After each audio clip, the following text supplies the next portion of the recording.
정권은 재벌이나 태양광 등에 한국형 뉴딜 한다고 170조 쓴다는데 지금 허기진 배에 움켜진 노인들 오늘도 무료 급식소 문 두드리지만 하는 기사가 나왔습니다. 2.5단계 방역 강화한다고 무료 급식소가 중단했는데 하루에 10명이 찾아와 밥 좀 달라 한다. 경로당도 문 닫으면서 갈 데가 없고 다방에 갈 돈도 없어서 거리를 베야 한다. 몇천이라도 있으면 다방에서 시간을 보낸다는 거예요. 자, 이런 기사가 나오고 있습니다. 종로구 한 무료 급식소에 노인이 직원한테 태풍으로 비가 뿌리던 어제 아침에 우산을 든 채 점심때도 한참 이른 오전 시간에 급식소 문을 두드리란 거예요. 이 노인은 언제까지 닫을지 모르겠다라는 직원 말에 쓸쓸히 발걸음을 돌렸다는 거예요. 노인한테 코로나만큼 두려운 게 외로움과 굶주림인데 어디에 갈 곳은 있으실지 모르겠다고 안타까워했다는 거예요. 지금 우리가 뭐 배고프면 매냈다 하지만은 실제로 배고픈 노인들이 그리고 애들이 굉장히 많습니다. 얼마 전에 그 젊은 사람이 뭐 배가 고파서 마트 같은 데 가서 물건 훔치다가도 화제가 된 적이 있지 않습니까? 근데 코로나로 지금 경로당 무료 급식소가 다 문을 닫으니까 밥 먹을 데도 없고 어디 가서 쉴 데도 없는 거예요. 그래서 거리를 떠돌고 있는데 주머니 사정이 조금이라도 나으면 다방이나 이 싸게 커피 등 파는 패스트푸드점이라도 가지만은 그러지 못한 사람은 다 거리나 지하철역을 빼야 한다는 거예요. 종로 일대에 있는 노인 시설이 다 문을 닫아서 노인들이 자주 이용하던 탑골공원, 파고다공원이나 복지센터, 경로당 등이 3월 이후에 계속 문을 닫고 있어요. 무료 급식소는 그래도 운영을 해왔는데 종로에서 28년간 밥을 주던 무료 급식소가 3월 말 중단했다가 좀 주춤하니까 5월 말에 운영을 재개했는데요. 그래서 다른 시설들이 중단돼 있다 보니까 이 급식소에 하루 400명이 넘는 노인들이 몰렸다는 거예요. 그래서 구청과 논의한 끝에 탑골 공원에 임시 대기소를 설치하고 인력 지원을 받아서 간신히 배식을 했는데 코로나가 확산에 들어가며 8월 26일부터 운영이 중단됐다는 거예요. 그래서 여기서 식사 해결하던 노인들이 당장 끼니 걱정부터 하는데 급식소에는 하루에 한 10명이 와가 언제부터 밥 먹을 수 있냐고 묻는다는 겁니다. 어려운 형편에 홀로 사는 노인도 오지만은 가족과 살면서도 집에서 밥 한 끼 못 얻어먹는 분도 많이 온다는 거예요.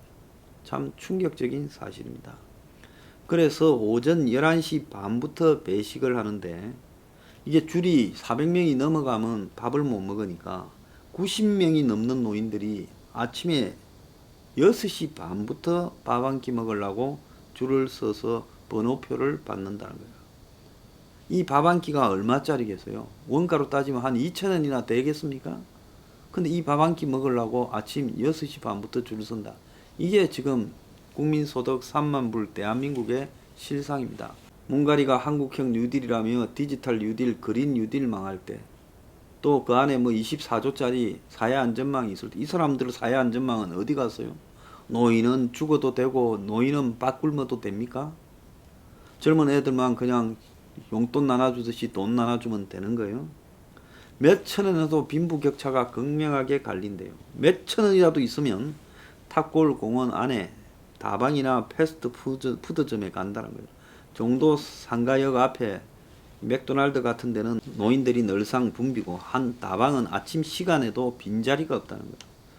대부분이 혼자서 오는 사람들이라는 겁니다. 그래서 2,000원짜리 커피를 주문하고 하루에 몇 시간씩 앉아 있는 거예요. 에어컨하고 선풍기가 가동이 되니 그래도 덥지는 않다는 거예요. 여름에요. 그래서 다방 관계자는 보고 식사도 할 형편도 안 되는 노인들한테 떡이나 컵라면을 줄 때도 있다는 거예요. 3년 전에 이 다방을 이어받았다는 주인은 7시에 영업을 시작하기 전부터 가게 앞에서 기다린다는 겁니다. 장사를 하니까 돈은 벌어야 하는데 형편이 안 좋은 손님이 많아서 그냥 앉아 있어도 어째 눈치를 주겠느냐고 말을 한다는 거예요. 주인도 아마 제가 봤을 때 이건 저 부처 같은 마음을 가져야 이 운영이 될 거예요. 자, 이도 없는 노인은 지하철이나 길거리에서 시간을 보내는데 어제 오전에는 태풍 영향으로 지하철 역사에 이 비를 피해서 안에 들어가 있는 노인이 많았는데 환승 통로에 앉아 있지 말라고 이 안내문이 있었지만은 갈 곳 없는 노인들이 앉아 있을 때가 여기밖에 없고 어떤 노인은 계단에 앉아 있더래요. 80대인데요. 쌍문동에 첫 차 타고 와서 비가 와서 1시간 동안 앉아 있다. 비 고치면 나가 보긴 할 건데 뭐 갈 데가 있는 것도 아니다. 집에 있으니까 적적하고 뭐 돈도 없고 해서 매일 그냥 나왔다가 들어간다는 거죠. 지하철은 공짜니까요. 이게 한국이 노인 지옥 사회 아닙니까? 분기 일시 휴직이 73만 명이 늘어서 금융위기 때 2009년 1분기 때 10배라고 오늘 기사가 나왔습니다. 그래서 일시 휴직자가 과거 위기 때와 달리 급증했다는 거예요. 그래서 외환위기 때는 기업이 도산하면 일시 휴직자보다는 실업자가 많았는데 이번에는 실업보다는 일시 휴직이 급증했다는 거예요. 자, 처음에 바로 못 내놓죠. 나가라 못하죠. 그러니까 잠깐 좀 쉬고 있어라 이렇게 말하죠. 이게 이제 몇 달 지나고 1년이 돼 가면 그때는 어쩔 수 없다 이렇게 되겠죠. 그래서 코로나로 직격탄을 맞은 서비스 업체가 3월부터 4월까지 일시 휴직이 작년 같은 기간보다 120만 명 늘었다는 거예요. 어마어마하지요. 이 가운데 110만 명 정도가 서비스업 종사자였다는 거예요. 92%가. 그런데 이런 서비스업 종사자들이 지금 이 재택근무도 어렵고 대면 업무만 해야 되니까 휴직이 된 겁니다. 그래서 1년 전에 같은 기간에 휴직보다 300%가 많다라는 거예요. 그런데 연령별로는 60대 이상, 20대 이하의 일시 휴직이 많더라는 거예요. 3월부터 7월까지 60대 이상 일시 휴직자는 65만 명, 20대 이하는 18만 5천 명이 증가했다는 겁니다. 그래서 정부 일자리 사업에 참가하는 노인들이 일자리가 없으니까 일시 휴직자가 되고 20대 이하는 숙박, 음식소 등에서 일하는 알바생이 지금 놀고 있다는 겁니다. 그래서 이 일시 휴직자 중에 상당수가 실업자가 되고 자, 이 재확산으로 복직이 지연되고 결국은 나중에 일자리가 사라져서 실업자가 될 거다. 그래서 임금 하락이 되고 나중에 임금이 상실되고 가계소득이 악화될 거라는 겁니다. 그런데 이 복직률이 과거에는 42%였는데 일시휴직자들이 이번에는 그렇지 못할 거라는 거죠. 그래서 경제학자들은 현재 이런 코로나 일시휴직자들은 실업자로 봐야 된다. 그래서 앞으로 이 고용주들 사정이 더 안 좋아질 거라는 것은 확실하기 때문에 이 사람들이 다 실업자가 될 거다 이렇게 보고 있습니다. 그런데 이들보다 훨씬 상황이 좋은 제대로 된 직장에 다니는 사람 중에 지금 무급휴직, 명퇴, 구조조정 태풍이 온다는 겁니다. 아마 집에 지금 무급휴직을 받고 계시는 분들이 많을 건데요. 불안하실 거예요. 내가 회사로 돌아갈 수 있을까? 근데 받던 월급이 없어지니까 생활도 어렵고 놀아도 노는 게 아닐 거예요. 코로나로 실적이 안 좋아지니까 지금 감은 칼바람이 곳곳에 일고 있다는 거예요. 그래서 주식회사 한화, 호텔 롯데 등이 희망퇴직을 받고 있어요. 재벌들 했었잖아요.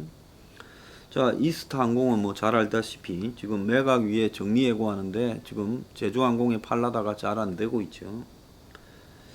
그래서 지금 롯데 관광개발에 재직 중인 한 40대는 지난달 중순에 8월 중순에 6개월간 무급휴직을 하든지 희망퇴직을 하든지 하나 골라라 이러더라는 겁니다.